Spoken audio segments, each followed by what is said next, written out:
valencià entén que el turisme és fer aliances, aliances estratègiques, aliances que ens poden permetre il·lustrar un nou relat, un nou horitzó, un nou futur. I pensem que el paisatge és la gran estratègia que teníem que adoptar, el paisatge com a gran contenidor de l'experiència turística. Parlem de patrimoni, parlem de cultura, parlem d'idiosincràsia, parlem de sentits, de la natura, parlem de les festes, parlem del que som.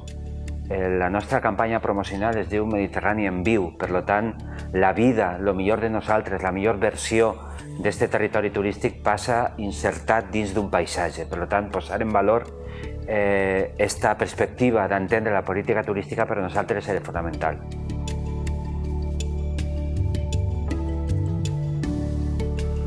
El turisme té una gran funció en l'economia, en la societat, en la lluita contra la desocupació i també per a generar esperança en moltes comarques, en un espai enorme al nostre territori que ha de veure en el turisme un espai d'oportunitat.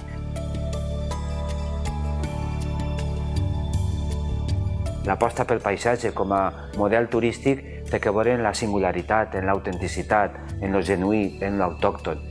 I la gran sort que tenim els valencians i valencianes és que vivim en un territori molt fèrtil, molt fecund en productes turístics. Per tant, la gestió de la nostra diversitat, de la diversitat de paisatges valiosos que hem de valorar adequadament, jo crec que és el nostre gran repte apassionant per a construir i guanyar el futur.